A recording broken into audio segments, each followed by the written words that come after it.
Hey everyone, it's Dr. Mel here, and I have an exciting opportunity for you. I'm looking for 2 interns who would love to share your expertise in exchange for a scholarship to my Entrepreneur Academy. So if you've ever thought about starting your own educational consultancy, but you're just not quite sure exactly what you would do, I can help you with that. That's what you're going to learn in my Entrepreneur Academy. I'll help you figure out exactly where your interests, your purpose, your passions, your skills, all of your experiences, all of your expertise, where those align to be the perfect educational consultancy for you. So if you have some mad skills in social media marketing or email marketing or anything at all that you could help me in my business, then hit me up. I'm doing much of the work myself at this moment, and I could really use the help. And I know that there are some really creative educators out there who would love to exchange your services in order to learn how to start your own educational consultancy. I'm going to drop a link in the show notes. All you have to do is click on it, give me your name and email, and I will reach out to you with more information.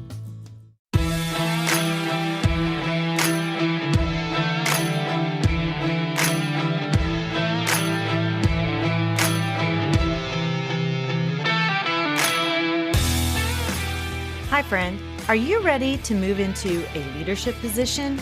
Do you have interests and ambitions that you want to pursue, but feel like you don't know how to take that next step? Maybe you want to start your own coaching or consulting agency. I'm Mel, and I help educators define their career path through correct mindset, knowing your options, and getting prepared for your career transition. I will show you how to level up your leadership skills, share your expertise in a new way, create impact on a larger scale, and put your leadership in motion. As an educator for over 20 years, I started to feel underused and like I had more to give. I knew when the time had come for me to leave the classroom and affect change on a larger level. Now, I'm ready to help you determine where your talents and skills mesh with your passions and interests, put your leadership in motion, and move into that next phase of your educational career journey.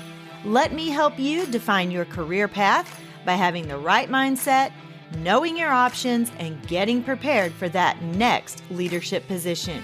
So power up and put your leadership in motion. Welcome back to the show, everyone. I'm your host, Dr. Mel Vandevort.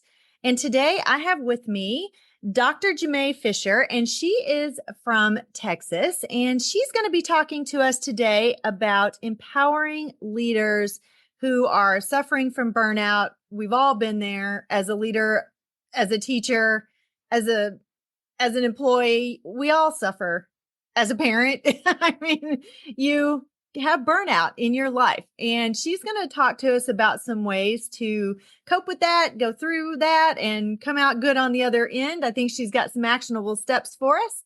So welcome to the show. Thank you, Dr. Bill. I'm glad to be here. She nailed it when she introduced me. So Dr. Mel, thank you so much for that lovely introduction. I do come from the world of education, and I had suffered from burnout. And I'll tell my story about how I realized it was burnout, but then I realized that I thought I was a unicorn. And I'm like, wait a minute, a lot of people have burnout, and I just didn't have the language around it. So I did come from teaching, but now I'm an academic and brand image advisor, and I work with aspiring leaders. So people aspiring to go into admin. So people who want to be assistant principals or advance their career to ultimately maybe become superintendents or working in cabinet. And I broadly, because I have a private practice, but education is still first for me. But I do have a lot of people who like to hear how we as educators advance and avoid burnout in the advancement of our careers.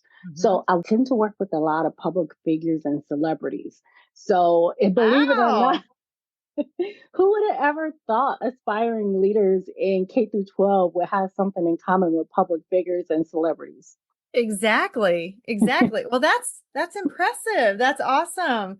Can you name drop anybody at all? I cannot. You cannot, of course, But I of will course. talk about a few people, how I came to this work. I mean, I have come full circle. So what I tell people in the general public, and some of us in education get it too, is that I craft coveted brands. Mm-hmm. Because when I started in education, I started in education, but I come from the world of politics. I didn't talk about the word brand in terms of how we talk about our work. But then I realized this is what we do in education. And a lot of educators I have come to find out and aspiring leaders are interested in brands because Mm-hmm. I help them refine their image to ensure it resonates with the ideal audience. So in education and aspiring leaders, we want to make sure we are able to inspire our audience. And therefore, it's the people in our school district, right? Or the Mm-hmm. people in our school. So they want to, and this is the reason we have burnout, is because we value excellence. That's what we talk about in educating, right? We want to Mm-hmm. educate kids with the most excellent education, and we want to make a bigger difference. So because we love excellence, we value excellence, and we want to make a bigger difference, sometimes we have burnout. So people may feel Mm-hmm. like this sense of burnout, or they might just feel frustrated because they want to push the bar and they want to inspire others. So they want to Mm-hmm. inspire their students or teachers. And I have found, I have to be honest, Dr. Mill, I found based on my own experience and working with thousands of leaders, in I also brought to bear relevant research. So this is where my dissertation came into play and the work that I do now is that presence really makes a difference because it empowers aspiring leaders Mm-hmm. and top leadership. And we can call it administrative presence or educational leadership presence. It, when we work on presence, I realize that it helps mitigate burnout because we're not only able to reach more people, but the right people. Yes. So, Yes. yeah, Yeah. A couple of things as you were talking, you referenced personal brand for the people you work with, but schools also have a brand. And I don't think people really equate a school as being branded and having all of the things that go along with branding. And I didn't even I mean, we know there's logos and school colors and all of that stuff, but we don't always think about the deeper end of that until I was part of a rebranding where we split from our parent company and we completely rebranded our charter school. And I was able to see, as an administrator, a building administrator, I was able to see that whole process and be part of that. And that was picking colors, picking fonts, writing a new mission, vision, our goals, everything. And that's who we became. And it was very thoughtful in our colors. And I mean, they had parent input and all of that. Even the logo that they came up with was very intentional, very well thought out on what elements were in it and why they were there. And tying that to your personal brand, you may have your own personal brand, but you still are part of the bigger brand of the school. And so that is exactly what you're talking about with presence and how you show up for the school brand as well, not just your own personal brand. exactly. And I don't think, based on my own experience as people who are aspiring leaders or in educational leadership, is they really think about how their own presence and personal brand matches the brand of the school building or the district that they're working in, and how it, like you mentioned, it includes the visual image, but Mm-hmm. it goes beyond that because the key for educational leaders is that they have to inspire confidence. So, Mm-hmm. how they leverage their presence and brand is how you inspire confidence. Yes. You're inspiring confidence in your other educators, the community Mm-hmm. that you want to follow you. You're inspiring confidence in your peers too. Sometimes we forget about the other peers because we work with so many teachers and other people, but you inspire them and you show them that you're capable and reliable. And this Mm-hmm. is really key for aspiring superintendents. So, because I talked to a superintendent in Wisconsin, an associate superintendent, and she was just burned out. And she realized it's because she didn't leverage her executive presence to match where she was working. She Mm-hmm. just kind of happened to fall there. But when we really take a look at our executive presence as educational leaders, we have the potential for great achievements. Yes. So, And it starts before you ever even think about being an educational leader, because your presence in the classroom is going to follow you. And I had a friend one time who was showing up on social media in a way that was not something I could get behind. Let's just put it that way. And this person was like, I don't understand what the big deal is. And she had literally just said to her students, you leave a footprint with your social media. And I'm like, are you hearing yourself? Because you are leaving that footprint and you are showing up in a way, you're not setting a good example for your students to show up on social media. And then if you ever want to go anywhere, then they can find you on social media in a way that's not really a good way to come across on social media or anywhere. So it does start before you ever even think about moving into leadership. So always check yourself.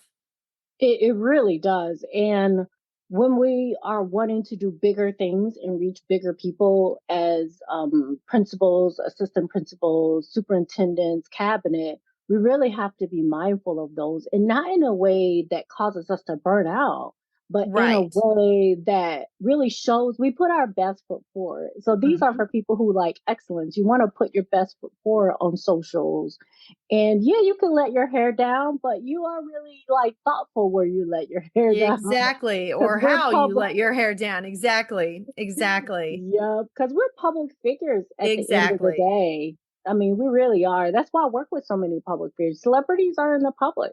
I didn't come to this work because I was concerned about my social media presence, because honestly, I come from politics. My first jobs were working for members of Congress, but I realized that I wasn't focusing on my strengths. So, Mm-hmm. like, we really have to focus on our strengths, and that's how we help others in a way that we also help ourselves too. This is a personal journey, right? Mm-hmm. That this Mm-hmm. is a personal journey. So, but I did want to make sure that as Dr. Mel and I continue to talk here, that I let the audience know what I mean by occupational burnout, because we're talking about a lot of burnout.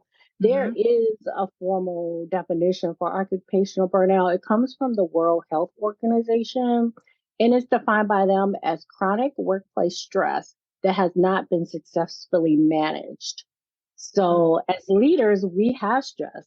We can handle some stress. Mm-hmm. We sometimes we forget how to manage it. So, And I think sometimes we can handle stress, but sometimes I don't think we always recognize when we have too many things happening causing us stress, and we don't recognize that in time to manage it well.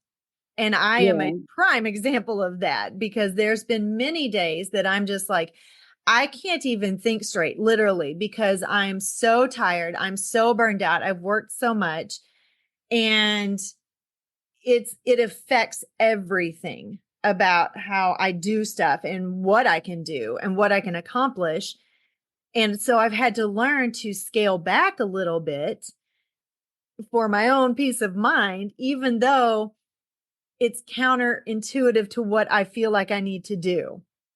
exactly. And that brings up a good point too, because later in our conversation towards the end, I will share some tools that your audience can use to help them notice the burnout sooner. Because when we notice it in ourselves sooner, we're not perfect. I mean, I Mm-hmm. do play around with the word imperfect perfectionist, but I know we're Yeah. imperfect and we don't always catch it on time. But it's feelings like exhaustion or depleted, negativism or cynicism at Mm-hmm. work. So sometimes people think that they're joking around, but that could be a sign of burnout or reduced efficacy on the Mm-hmm. job. Mm-hmm. So I was at that place where I didn't even know Yeah. where that I had burnout I mean, I was overworking, I was under earning, I was overwhelmed. And I know it's a lot of people, Dr. Mel, you mentioned, you know what that's like.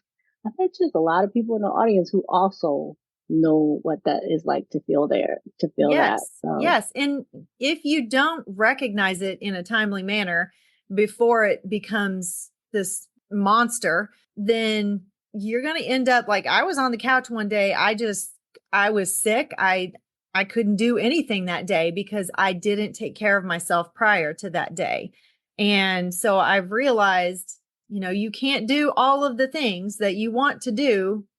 You're going to have to pick and choose and work on those first and then add some other things once you accomplish what you want to accomplish. And I think that decision or analysis paralysis and decision fatigue and all of that come from not really managing all of that stuff, all of the stress. And that's where that burnout eventually happens. exactly. And when we get to a certain point in our careers, when we're advancing and we're leadership, we see burnout, like administrators, superintendents. I worked in public office. I saw burnout. I worked on Capitol Hill before I came to politics. I worked for a member of Congress and I worked for a senator. So I was used to seeing burnout because these are people in the public, just like educators. They Mm-hmm. have a larger public stage, but they're in the public, just like educators. And I was like, oh, that's not going to be me. I see it everywhere.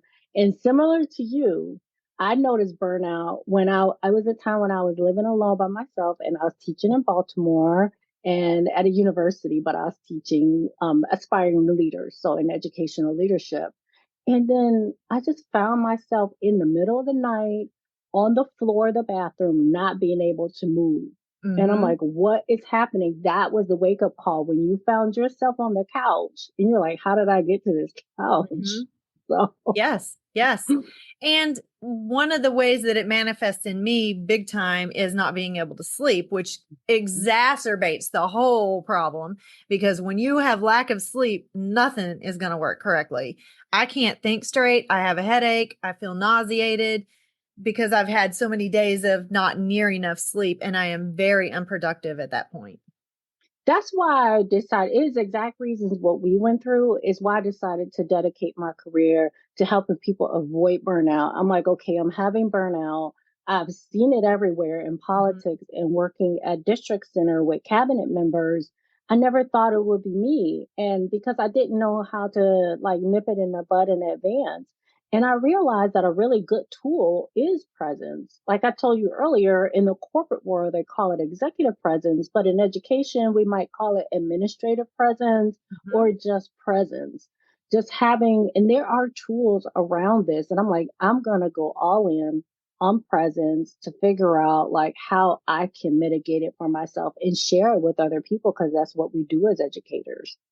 Yes, So exactly, exactly. And I've noticed that the words self-care have really been a lot bigger in the education world recently than they have been pretty much since I've been an educator. Like the last probably 4, 5, 6 years, it's really became more of a buzzword that you hear a lot more. So talk to us a little bit more about presence and what that looks like for our administrators. perfect segue because what it does look like, how I deal with presence or how I practice the art of presence and in my work with advising aspiring administrators in my private practice is covers three areas. Is distinction. In education, we call this the ethic of care. So, really, it's about differentiation and being decisive. That shows an ethic of care. So, I have worked, and some people in your audience can understand, work with leaders, school leaders who are not decisive, and what that does for a community of a school. Mm-hmm. The other area is how to influence rooms. And this might be a Zoom room. Usually in schools, it's an in person room, but it could be in Zoom rooms and managing the room. Mm-hmm. When I used to teach elementary and middle school long ago, I was good at classroom management. I'm like, how am I good at classroom management? And I took that same skill to working with other educators and adults. That includes like having charisma, superior speaking skills. And that's different than when you're speaking with children. When you're speaking with adults and community members as a leader, that's different. So it's eloquence, it's listening to learn. Mm-hmm. And then also what we do more when we become higher ups in education is we have to socialize and mingle with key stakeholders. Mm-hmm. So that's the influence part. And then the third area is image. So you and I talked about like creation of an online image, how that is important, a polished body language, and the willingness to show up in person, which we do as educators anyway. But as a superintendent or a school leader, willingness to show up in person in the places where the people are that you serve, where they would not expect you to be there. Mm-hmm. So a willingness to show up in areas where you typically may not. So Right. those are the three areas. I'm even thinking like when you say image, even the way you dress is your image. And so when I was in FBLA, Future Business Leaders of America, back in high school, Miss Jeannie Green, she said, dress how you want to be addressed. And so if you want to be addressed as someone who is respected and you want to be listened to and taken seriously, then you need to dress for that. Now, that doesn't mean wearing a business suit every single day, but you still need to be polished in your appearance. And that I'm going to even go and trickle down all the way to the classroom. That's all the way down. As an administrator, when I was a principal, I had teachers who would wear stretch pants. And I'm like, you're not portraying someone that the kids can listen to. Your presence is not someone of authority or someone who can command the room to be heard. Exactly. And you and I talked earlier about like what my focus is that individual, like administrator presence, but it is part of a brand. It's part of a larger brand. Like you talked about the larger brand of the school or the district. Your presence is part of that larger brand. You are not your work.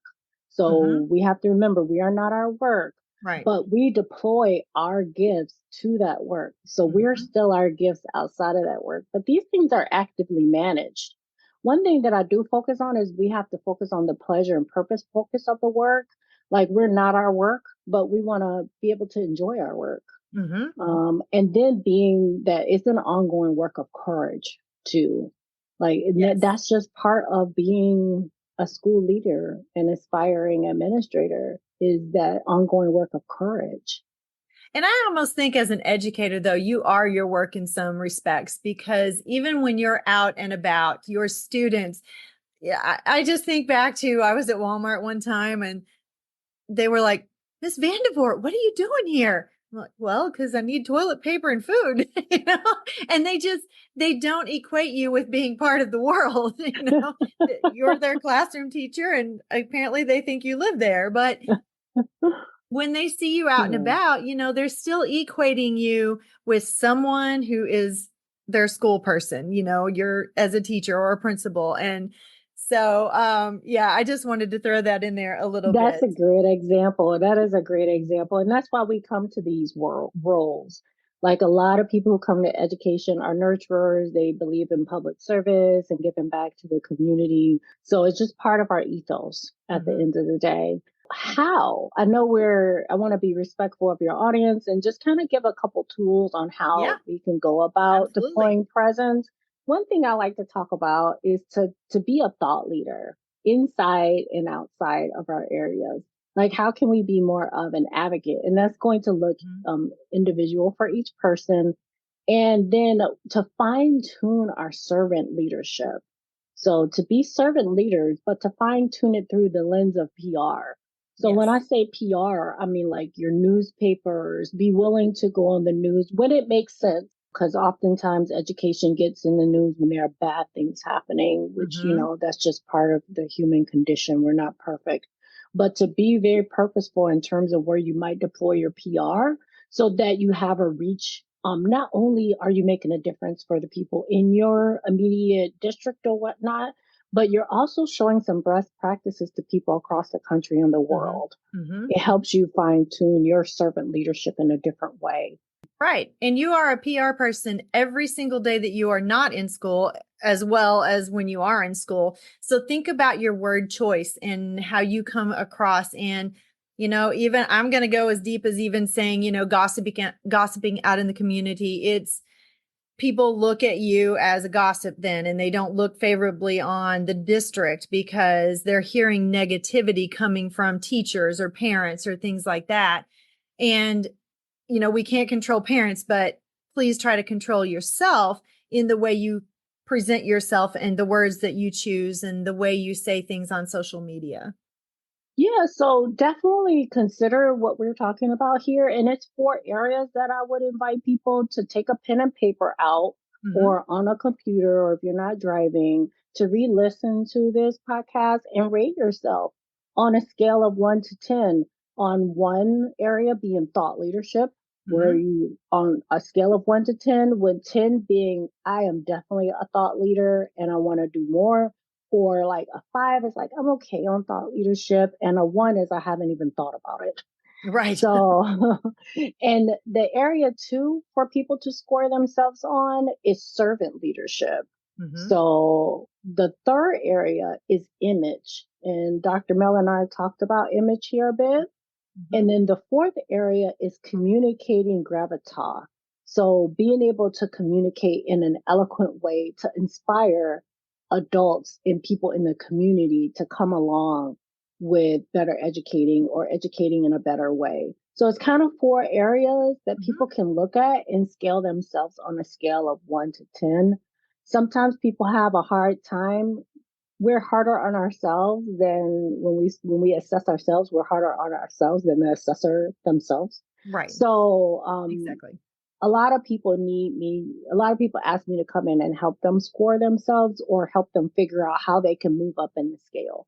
But just score yourself on a scale of 1 to 10 in those 4 areas, and then go to work on it. Right. So go to work Practice. on improving it. Exactly. Yes. So Yes.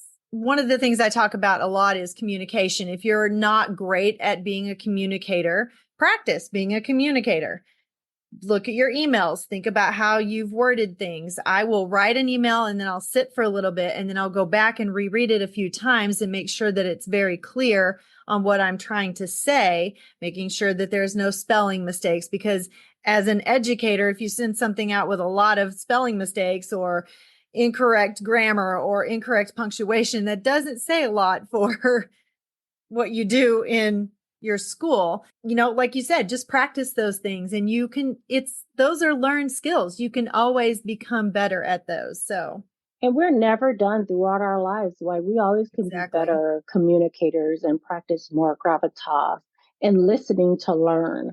So often when we come out of a classroom, we do listen to children to learn, of course, but we have listening to adults to learn and community members who are not even in the school. If you're a superintendent or assistant superintendent, it's a different type of listening. It's demanding a different skill of Mhm. listening. Yes, So, it is. like listening to learn, like rate yourself in the fourth area that I mentioned here in terms of your ability to do that with different constituents, because you're serving now as educational leaders and people who are at district center. Your constituent is bigger. It's not just your classroom in the school anymore. It's a lot of people. So, Yes, yes. Excellent. We are running out of time. So, is there any last words that you would like to share with my audience? I know you have the freebie and that kind of stuff. So, if you want to speak to that, that would be great. I would just say keep working at it. You have to start somewhere. So score yourself on the scale that I talked about here in the 4 areas and start somewhere. It takes imperfect action to do these things because it's a lifelong journey and we're never there. We're always improving ourselves. So that Mhm. would be the last thing that I have to say about that. Wonderful, wonderful. Thank you so much. If my audience wants to connect with you, how can they do so? Absolutely. You can reach me on my IG at Jamay Fisher. That's Jamay Fisher, no C. And if you message me brand tool, I will share with you a brand tool And what this brand tool is a presence empowerment inquiry. So it's a way for me to show you how to improve your areas of presence in those 4 places and how it specifically works for your particular situation in your life at that time. So that is the tool I wanted to share with people. And if not, you can just still follow me on IG, and I share a lot of goodies there too. So Wonderful. Wonderful. Thank you so much for being on. This has been a really great episode. I've really enjoyed it, and it made me think a little bit. thank you. It's been my pleasure. And for the rest of you, thank you for popping in today. And I will see you back here, same time, same place next week. Have a great weekend. Bye-bye.